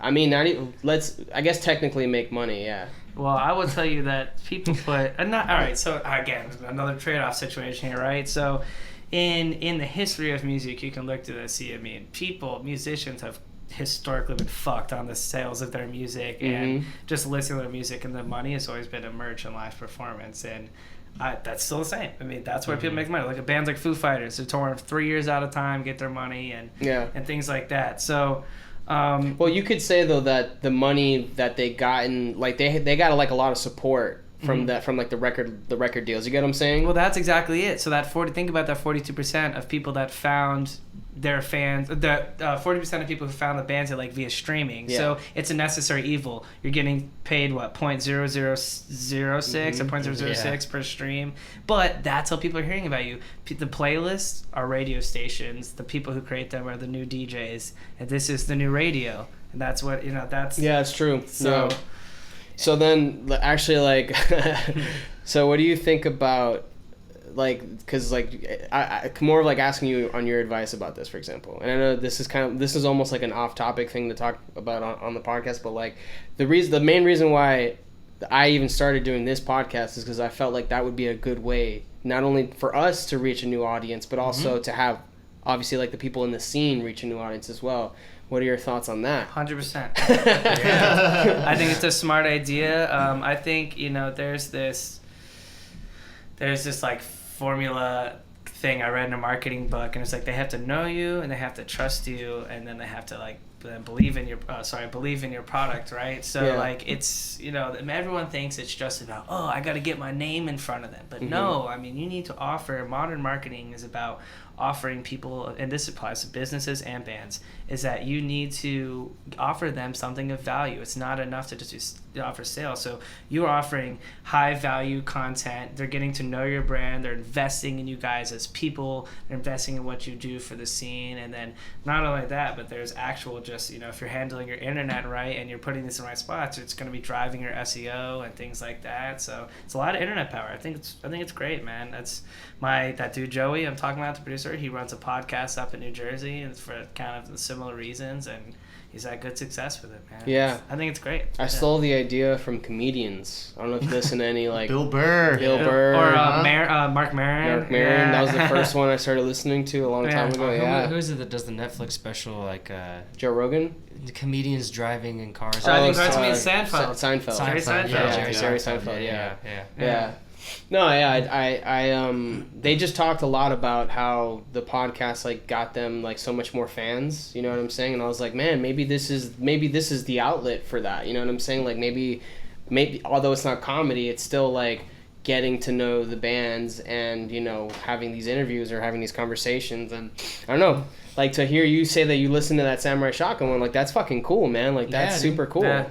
To hear that, like, oh wow, people are listening, like that's tight, and it has been growing slowly, so it's exciting, Yeah. But so I guess another, and this is, I didn't even write this one down, but like just thought of it. Do you feel like a band can still kind of have some sort of semblance of like mystery, or do you feel like nowadays with social media, like they have to really like put themselves out there? And I don't mean like maybe not super personal, but at least like it has to be. You can't really like make a career off of being mysterious anymore. I think it's all about how you market it and like how you build your brand. I mean, is that your thing? Are you going to be a mysterious band? Are you going to leave Easter eggs in your albums and your songs? Yes. Are you gonna do that kind of thing? It's a brand. It's a brand thing. Or are you going to be open? You're going to show your stupid, silly, funny moments where you're shotgunning a beer and crushing it on your head. Yeah. I mean, it's what is your? He's got like words for it. Yeah, exactly. Yeah, so exactly. How do you guys see your band? Like, how do you feel your band is in that? What would be your category of that? I mean, we're pretty open, but we're transparent, rock and roll. Yeah. Okay. I mean, we show a lot. A lot of our. I hate to tell this is so now we're at this fine line, right, where I'm talking about this artistic project I made, and I'm like, okay, so what box, not that you're kind of saying this, but this is kind of what a brand kind of says to some people. It's like, what box are you in? And it's like, that's not really what it needs to be, but you can still have passion about it, right? So we love music, all of us. At the very core of us, as each of us as musicians, we are huge music fans, musicality lovers, like all that. So what do? We show a lot of us playing music and a lot of us writing and a lot of just things that we just love and kind of like we're about to launch this line on our blog of album reviews because one of the things that I loved about Josh Homme, like he didn't actually do this, but the thing that helped me build a connection with him as an artist was that I found this list of all of these, like someone had compiled this crazy list of all the bands and albums he had ever mentioned in an interview as influential to him. I was like, oh great, I'm gonna start going listen to these and find out what made him write like this. And so that's like the same kind of concept to us, and I think that's kind of what you guys can tap into here, and this is part of your brand. This is part of it. But one thing I do want to touch on real quick is the mystery, the mysterious stuff. I think it is absolutely super important to be original, right? So if you can do it, you gotta do it, and you gotta strategize, right? Like my girlfriend, I was never a fan of these guys when I first started hearing about them, but my girlfriend loves 21 Pilots, and my drummer actually loves 21 Pilots now too. It's funny. I was about to say, what was that, right? Yeah, exactly. But at first I was not a fan, and then I really started to like them, and I started to learn about how they release their music and how they always have reserved these ticket sales for their fans are always affordable, and you start seeing their music videos, and they've been just documenting their their band to fan engagement since day one, and that's a huge part of their brand. Look at what they got, that click reference now to all their fans. Ain't nobody messing with my click kind of stuff. It's that same kind of vibe. So and when they released their album, this most recent album, Trench, they went on this crazy hiatus. You didn't hear literally nothing for almost, I think it was literally 365 days, and then all of a sudden you'd see little tiny things, and you'd see the smallest stuff, and you'd have to go on these crazy Reddit hunts and stuff. And I was listening to NPR, and they were just talking about Taylor Swift doing the exact same thing. Yeah, it's. I mean, I think it's great if you can do it, but then you have to back it up. If you come out with that, and you drop the same exact kind of music, I mean, you may keep your core fans, but someone like me who's kind of a fringe person you're trying to reach, and you may use that to reach them, I felt like it was kind of a waste, Come back with the same exact sounding stuff. So I think if you're gonna do that, you gotta. So they did that, is what you're saying? Oh yeah. Okay. They're really into that guerrilla marketing stuff. Yeah. I see what you're saying. Yeah, the only band I have that experience with is Radiohead. And that's one of my favorite bands, and I know some people think that their music sounds the same, which I can understand that. I understand that concept, but to me it doesn't. And they're the only band that I have that even that kind so of crazy. That thing they did with In Rainbows, launching that for pay what you want. Look how well that paid off for that. But how many artists were they're fucking assholes for doing that? I literally that's irrelevant. It's my music, and I do whatever the fuck it is that I want. If you don't have haters, you're not doing something right, and that's true. It's a stupid line, but it's absolutely true. Because they were stealing money from other artists. No, no, because they kind of put them in the pigeonhole. They made them look bad. It made them have to move. After Radiohead did that, they shook it up. But did they? Yeah, people do that now, man. I mean, kind of. Well, did they have to though? Shouldn't your music be sellable? I agree with your point of view, and that's why I can say. Way? I agree with that. I agree with what you're saying, because I'm fuck you. No, it shouldn't have made you do that, but now you feel like you have to do that, which is something completely different than Radiohead doing it, in that kind of sense. Right. This kind of reminds me of again, when I was talking about 21 Pilots, making a serious effort to keep tickets in affordable ways for their fans. I think at a certain point, we'll go back to its music business. There's a bit of control that you have to give up at a certain point of your music, and no artist, including myself, wants to do that. But if you are able to pull something off like that, I honestly don't know their relationship of being signed over their career, so I could be way off of this, but I think if you look at it as a sense of regaining control, again, Taylor Swift re-recording all her music, to get her masters back, maybe it's something to that. Maybe it's just kind of, trying to stick to your roots and trying to, stay true. Things, it's maybe, and maybe it was just an artistic expression. Maybe it was just a marketing ploy. You never know. But I think it was just them we're successful. And I guess they were trying to combat the illegal downloads, and it was just instead of that, why don't we just give it to our fans to do us a solid here, you know what I'm saying? And you mentioned, it was a great success for them. But the fucking, I guess the shit that I heard against it was from do you guys familiar with Portishead? Portishead, I've heard of that. Yeah, so I saw an interview with Adrian Utley. He's the producer / guitar player for them, and his point was that all that they're doing is they're devaluing art. And I understand that point. That's a I simplification. Get it. It's kind of the same. I agree. Yeah. It's you're allowing people to give it their own value. You know what I mean? I love Queens of the Stone Age. These guys may not like them as much, but let me show how much value I have. And the real people who love your music are gonna pay that money. That's true. And even more, just show how much they love it. Yeah. So I agree with that. I felt like it was more of just, I don't care. I want people to hear it. If Like you want rebellion, almost. It's like, dude, the biggest Radiohead fan could have paid $1 for that. You don't know that. You don't paid know like that. $5, I think. I don't have any You don't money. know that. Like they just wanted to hear it, and at the end of the day, it's like, well, doesn't that make it about more of like, I just want people to hear this above anything else? That's fair. Because you print out CDs and then you put it out. Well, at the time, right? You print out CDs, you put it out. You charge people $20. If they can't afford $20, then they'll never hear your music. Yeah. So bump that. I'm gonna go ahead and tell you, pay whatever it is that you want. I just want you to hear it. That's a good point. And it's the same thing that they did when this person was just like, pay me this much for your music back. They were like, fuck you.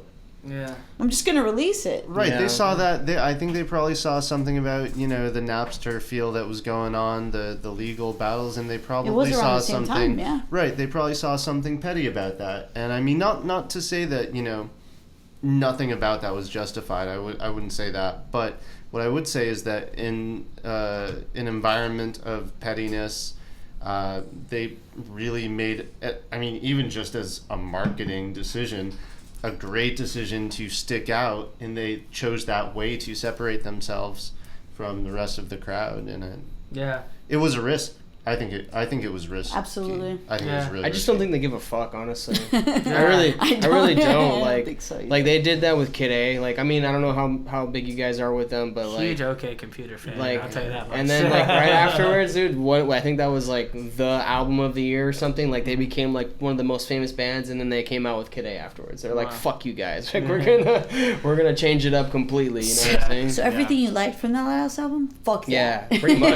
See, but I would rather do. I want that. That's like when the 21 Pilots, I hopped on the hype train. I wanted something like that for them. Like, And then it never- just Dude, never happened? I love it. How about Coldplay? How about that example? You gotta give it to me. I'm Because not a Coldplay. I love. You don't like Coldplay? From like. It's not that I dislike them. I they're just Well, like they change it up. That's what you're saying. No, I think You they think it's just. more Well, they the did same? change They it just- up, but worse. Yeah, I think they just got like super. They just jumped on the pop train. That's all that happened. Yeah, that's what. That's that. Yeah. They're like a Nickelback or an Imagine Dragons. That this is it's no, seriously though, it's reaching to that same. You find that or Daughtry. You find that well that works for you, and you just keep reaching back at it too many times, and people just know what to expect. And then that's it. They get tired of it. Yeah. Like, dudes, it's the same thing. And speaking of Imagine Dragons, like I actually haven't even heard much about them recently. To be honest. No, because they're probably just not going to do anything anymore. I bet. They're just riding on radioactive. Because people are done with it. I bet they write. So I watched a documentary on that HBO documentary on that singer. He's awesome. Honestly, if I had to predict what they're doing, I bet they're gonna come out with something totally different. Honestly, I would seem like they would be the band to kind of Imagine Dragons. Yeah, like this is, dude. It's just like this transformation. You see artists go to this all the time. Like Miley Cyrus is like or Justin Bieber, perfect example. Like you start on Disney, you're writing these like feel good kind of relatable hits to your market, your young market. Then you get older, that shit doesn't sell anymore. So what do you got to do? Drastic change. Start selling sex. Start understanding, things like that. It's that evolving. You gotta, I don't know. So I think it's a necessary part of being an artist, and I would say that I hope and I think that Imagine Dragons is gonna do that. I hope Sell so too. sex. Because I would. Zach looked at me when Tyler said that. I was like, what's just he? evolve. Yeah, that's right. Those are all the crucial evolved points thing. to like an Yeah. artist, though. It Yeah. is all of it. Yeah, I mean, fuck. Think about the Beatles. I mean, I know they only sold did a it lot in of sex. they only did it in 9 years, but think about like how different each album was after fucking Help. You know what I'm saying? Yeah. Like Yeah. each album changed drastically, and it's Yeah. like that was literally what I think literally every year they were releasing one. Like it's fucking crazy to think. They're like fucking like Pryor or fucking Carlin or some shit with their specials. Sorry, that was a fucking crazy reference there. So I've been asking people this question because I think it's an interesting one to ask people in the business, and you're perfect for this question. What do you define as success? And obviously it goes for all of you guys, but him being the more business side of it, Well, because you say business, I'm gonna say this. It's like, what were your goals as a business? I mean, like all right. Wow, I almost got Trev. Zach. Wow. Wow. Zach talks about, and other artists from Tulsa that I've listened to talk about this Tulsa trap.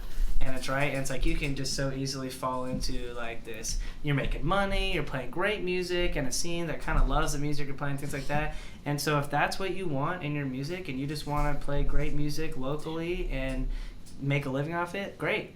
Then you've succeeded. You've succeeded. Myself, I want to travel. I want to tour. I want to be playing in front of bigger crowds. I want to produce. I want to do a lot of different things. So my level of success is a totally different thing. I think has to be defined by what you're going for. Yeah, the person or the group. Yeah. What about you?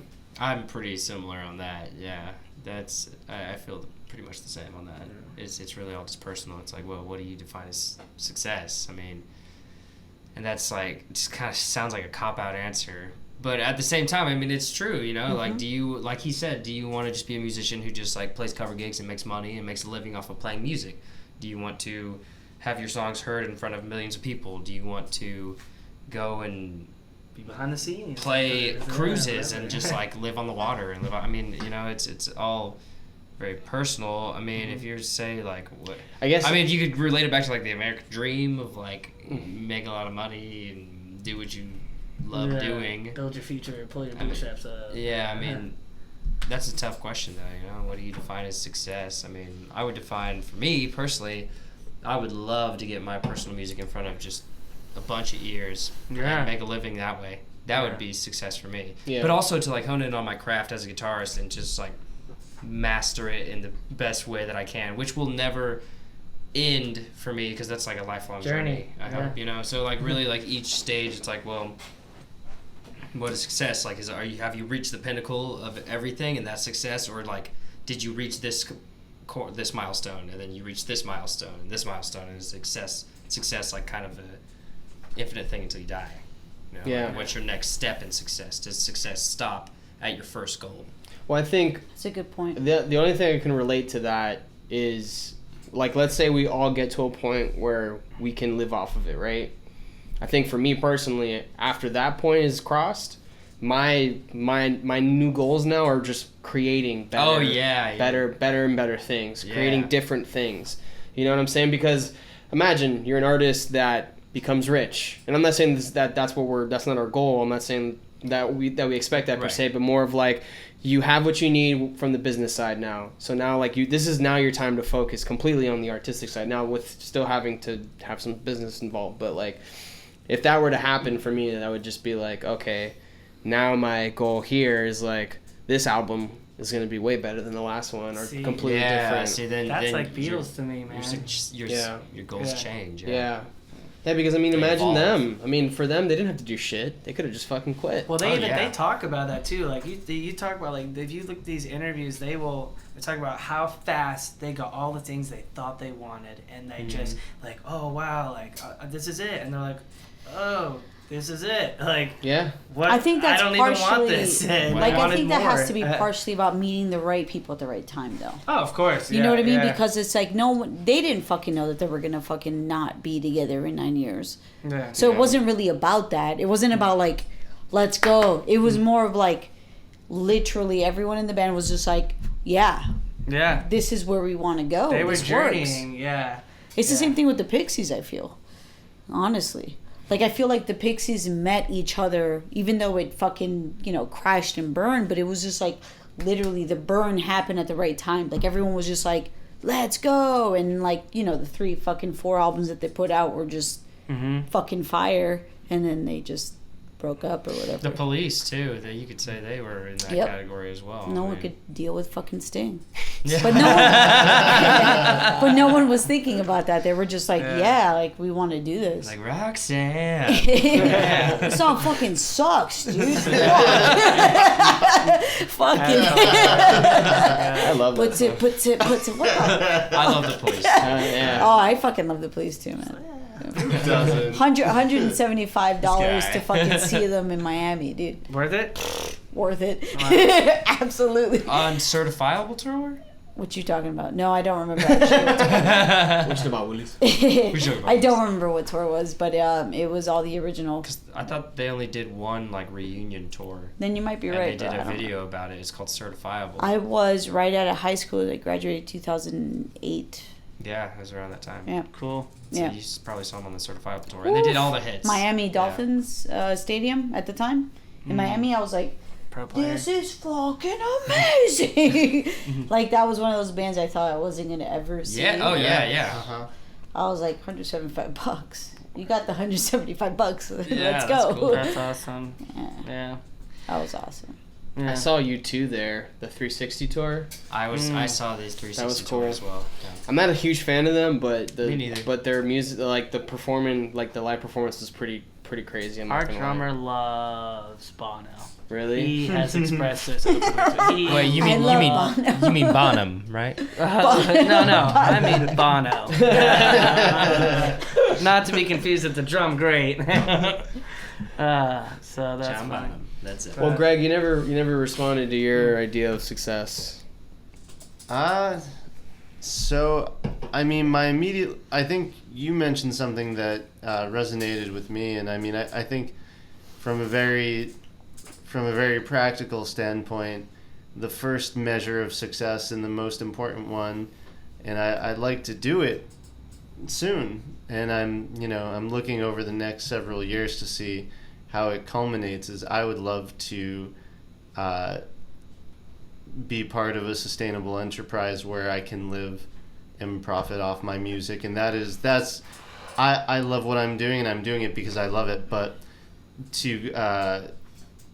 when you come into quantifying success, that's the first and easiest way for me to say, okay, this is a milestone, and that's the milestone that I'm interested in first, and then it really, one of the things that I would love to do is, and I also agree with Zach, I would love to, and Tyler, so I would love for a lot of people to hear the music that I write and play and perform. Absolutely. I would totally, want to make whatever music I take part of, I would love to get it to the greatest amount of people. And like Tyler, I would love to diversify into, I love writing, I love producing, I love mixing. It would be great to see myself in a situation where I get to do a little bit of all of the different things that I love. Mm-hmm. And also, I just want to learn more instruments. I want to learn the cello. Mm-hmm. I want to learn the qanun, which is an Arabic instrument that some of my older relatives know how to play, but nobody does anymore. That's cool. Wow. I would love to just sit badass. and learn. I want to learn how to play. I love learning and playing instruments. So I would also like to, if I could just sit all day and play different instruments with different people. They'd be happy. Yeah. So much fun. Didgeridoo. Yeah. Did you do? Harmonica. I think we could all agree if just music could be life. Yeah. Like, I think we would be happy. Yeah. Whatever that, entails. People ask me the same question. It's just like music. Yeah, but what do you mean like that? Like, what? Like, I mean, like, I wake up I do. and I have something to do Music that brings- has to do with music. Even this for me. Recording. Oh, Yeah. Yeah, even just like Yeah. having a conversation with other Yeah. musicians, like I've enjoyed doing this. Just thoroughly. music stuff. That's what marketing became that outlet for me too. I was like, how can I keep involved with this kind of scene and still also not be poor, pay my bills? What the heck? It's a big Yeah. factor. So yeah, Reality is reality. Yeah, I feel the same way. Like, for me, like, I'm that kind of person where I'm like, dude, if I could just not have to work at a call center. Yeah. Oh my God. So maybe that is the perfect bottom line. Is like, yeah, I would love to wake up every day, and that would be my focus. Is something music related. However that develops itself. Something that involves my craft. Yeah. Yep. Something I've been Yeah. working Every at. day. That's a good way Yeah. to word it. Something that involves my craft, whatever that may be. Because that's the wonderful thing about music. Is that it's just so many. It's 360. Like, it's just I agree so with that. many Yeah. freaking things. Oh yeah. Like, if I was a freaking photographer, that'd be great too. Yeah, Yeah. I'd love to take photos of bands, even if it was like fucking Blink-182. They suck. I love wouldn't that. care. We just saw No, they suck. I would take photos of them. I would love it. I'd be like, yes, bitch. Yes. I'd be like, I want all of it. Travis! It'd work for me, you know? Because I'm not at a fucking call center, so it'd work, you know? I so feel you. Yeah, it's But music. even when you get into that, like perfect situations, you still could become complacent. It's true. A lot of the time, Absolutely, you still become man. complacent. You're just I could like, complain about something. Yeah, it's like, yeah, really, it's like I can find something to complain about. I bet. These bands are such fucking divas, bro. I hate it, you know, that's true. No, for sure. Yeah, that's another thing. That actually is something that I haven't even talked about much. But that's something I worry about. Actually, is like, what if I do get that? You know, like, what if I do I'm able to make fucking money off of this, and I have to work my job, but then I still find myself like, oh shit, I want. Like, this isn't it. Like, this, I want more than this. You know what I'm saying? Like, Wasn't that? Yeah. But isn't that the struggle of every artist once they reach that point? Or I don't know. Like or even success, just or just human, yeah, or even just the How like many a human people struggle. you know that like work their this same? I just realized, man, the microphone over there. How many people you know that have worked like their same field for like 30 years and like at this point we're like, you know what? I think I'd rather do. I fucking woodworking, hate this you field. know? I mean, Yeah. Come on, even Robin Williams, you know, like he look at his career and where he ended up, you know. that's true. That's a good point. That's a scary thought, though. Hey, it's a real thought though, you know. Because like the other thing too is, you know, a scary thing is like motivation. You know what I'm saying? Where it's like you feel like, oh, I'm always gonna have this kind of motivation for wanting That's not true. to get like more and more or whatever, to be better and better.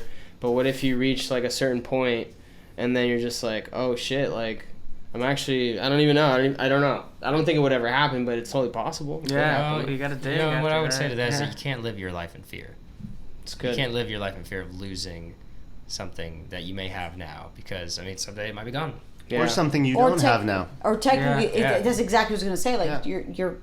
your fear is losing something you don't even have right now. Yeah. Like I would say, the only like good thing about being like in the arts, the good thing about being a musician is just so many avenues compared to other things, right? Like I'm a painter, right? I draw. I'm an artist. It's pretty narrow. Yeah. like you're doing X, Y, Z. Like, all right, I'm painting for this or that. I feel like with music, it's like you're doing movies. You're doing Broadway. Like there's just like engineering, you're now doing it's producing, almost you're endless. recording, Music yeah. is in everything. Everything. You know, Yeah. movies, and it's just like, you know, if you really work it, you could work it really well compared to other arts and stuff like that. Yeah, it is scary though. I mean, music, like I think one thing we've all touched on at some point. It was just like, from a young age, we all knew that music was a part of our identity, or at least, I mean, I knew from a very young age, and like that scares me. It's like I always think this is a very like morbid kind of conversation I had, but I think to ask a musician this is like such a strange thing. It's like would you rather be blind or deaf? I just had this conversation yesterday, actually, or 2 days ago at the pool.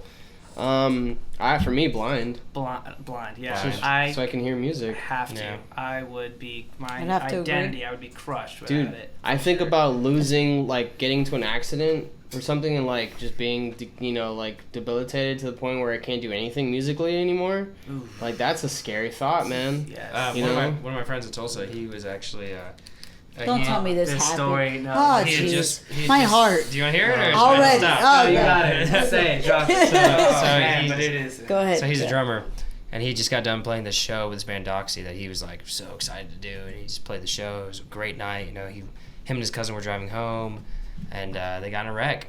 You know, and he woke up in the hospital, and like, you know, he wakes up and he has like all his family around him and friends, and he's like, they're like, "How you feeling, Mikey? How you doing?" And he's like, "Man, I just can't wait to get back to playing drums."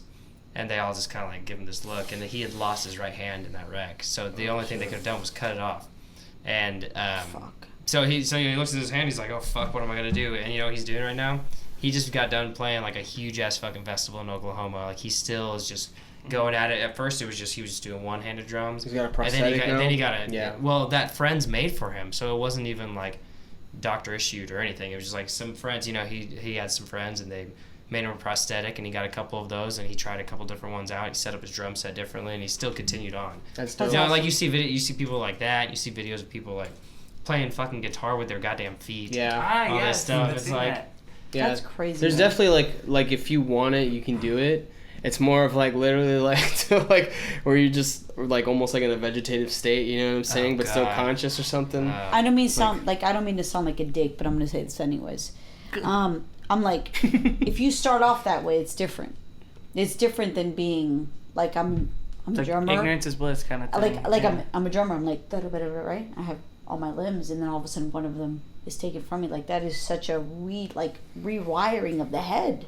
Yeah. To have to do that, like that's You have to that would relearn. be so much more like dramatic. I think that's why Tyler doesn't like getting in the ocean. Sharks. Wow. Put me on Whoa. Did you? Tyler, almost get are you eaten by afraid a of shark? Not even Sharks? close. No, honestly, this may sound neurotic. I don't really care. I value my life and every limb and every ability that I have more than riding a roller coaster, going in the ocean, being outside during I lightning. don't like any of these things. I don't like roller coasters. I don't like the ocean either. Yeah. No. And I used to love it, like as a kid. I mean, well, I never liked the ocean, but I mean, I can't even make that one sound cool. But like I don't know. I used to love roller coasters. I used to go all the time, stuff like that. I used to do crazy stuff. You know, jump off moving trains, jump off like like roofs, my friend's roof and stuff, just dumb stuff. But then all of a sudden, I was like, you know what? I kind of like this. This situation going on here and the things I can do. I'm gonna be a little more responsible. I think as long as you're happy, it doesn't matter. Like I stopped skateboarding because I Yeah. knew that I was gonna fucking kill myself probably. Dude, I stopped skateboarding because I destroyed my ankle. Yeah. Oh my, it'll never be the same. Yeah. It'll literally Yeah. altered for life. Yeah, like, I just stopped doing it. I was like, lifting weights is another thing that kind of fucked me up, and I'm like, I just like, oh, maybe I should just stop doing that shit, you know? Maybe I should just stick to playing, the fucking shit that I never get injured in. Hence, I'll get injured. No, I'm just kidding.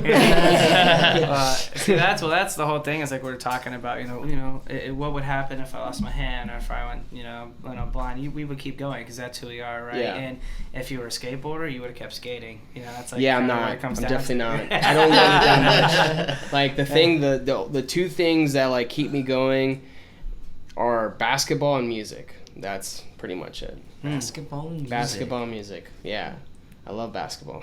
Are you a Heat fan? Yeah, for sure. Yeah, we both are. Nice. Yeah, we both are. Big LeBron James fans. I don't. I like him as a player. He's I don't. alright. I don't really have like a like when he was playing with us. Like I loved it, and I don't really have like disdain towards him or anything like that. He like, left for us leaving. a lot more classy than he left Cleveland. So Yes, I don't have no exactly. problems with Yeah. it. It's Yeah. whatever. Yeah, I I'm respect that. I'm not mad about it. I just love like the art of basketball. Like I find It that is there's an art. beautiful. I did But too. but You know? but we were Yeah. the hoe in that situation. You We were realize the that hoe. we were the Yeah. hoe. Yeah. He left his main Cheating bitch. on home. He left his main bitch. He came to us. Homebreaker. He got 2 rings, Homebreaker. whatever, Homebreaker, and then yeah. he left. It's fine. Yeah. We're Miami. I actually wanna- I'm used to that. I want to do like some sort of like movie or something about basketball, but like an artistic movie on it. Just kind of like I don't know how I would do it. But Dance meets basketball, I don't- so seriously, like, no, I don't mean like literally like shut down, Yeah, like, yeah, things yeah. in basketball, but the beauty I like in basketball, it's the same thing for soccer too. Yeah, she loves soccer. I was about to say the same thing. I was gonna be like, bleh, soccer. It's But I the wasn't. you cannot stop a team in or either of those sports if they can pass better than you. I mean, Yeah. just like you get that Like that Golden magic, State, the man. chemistry. Golden Oh, State, you can't yes. stop Golden Yeah. State. Great, yeah, absolutely. Yeah. So Yeah. that's the beauty of Right it, now seeing in it the all Premier develop. League, it's Manchester City. You can't stop City, dude. Although Curry, Like yeah. once they get going, like you're fucked. Yeah. You know, Yeah, it's Curry. Yeah. yeah, but he hasn't been making his threes like he used to. Yeah. Not this last. If he season. keeps I don't know. passing though, he's gonna be fine. I don't know. This new season's gonna be real interesting. Let's just put it Yeah. that It's a way. shake up. KD It's a shake up. stuff, Oh my yeah. god. The So many Lakers. teams are gonna be good, dude. Thunder lost Westbrook. They lost to everybody. Yeah, yeah. It's a rebuild right now for sure. Oh, Westbrook's going with Harden. He's Yeah. back in Houston? Yeah, Or back he's, with Harden he's on back Houston? with Harden. Oh my Yeah, so it's God. like Oh, that's crazy. hilarious. Yeah, we got Jimmy Butler. Jimmy Butler, yeah. Yeah. No, I'm excited for this it's, season. it's funny. There's this picture, and it's like Durant, Harden, and Westbrook, and they're like, who knew that? Oh, what was it? It was something, and like Serge Ibaka was, they were all on OKC, and he Yeah. was the one who ended up like it wasn't getting a ring, but it was something, becoming something before any of the rest of those guys. Well, KD was the first one to get a ring. I think yeah. Perkins was too, technically. Or no, he already won one with the Celtics, actually. No, yeah, I mean, to think that those three were on the same team at one point. Yeah, isn't that crazy? I mean, they should have won. I mean, but they played against us, though, so. You know. What are you going to do? Damn right. Yeah. Yeah. We were actually. Thank God they weren't the Spurs, right? That's true. For some reason, I thought Perkins was elsewhere and then went to the Celtics and won that ring. No, he won in 2008, I believe, with the Celtics, and then he went over to them in 2010, 11-ish era, I think. Time went. Yeah. We were actually playing live when that game was happening, when they won the championship. Wow. We were playing in Orlando. We saw it in front of our fucking face. It was hilarious. Wow. Yeah. I was so I was watching the game too, like playing. Yeah. Like I was just like, yeah, it was Did you awesome. fucking see that? That's awesome. Well, we are gonna wrap this up. We Yes. have almost done. Yeah, we've An almost hour done. 40? We've almost done. Yeah, that's pretty crazy. How long? An hour Almost 40? Yeah. An hour and 40 minutes. Yeah. Damn. Yeah. Good conversation. Yeah, it was Endurance great. run. Yeah. Obviously, thank you guys so much for coming on. Thank you for having Yeah, us. Thank you. Yes. We'll definitely plug all your stuff with you. And yeah, man, thank you guys. And look forward to the jam session we did with them. So, bam. Bye. Later.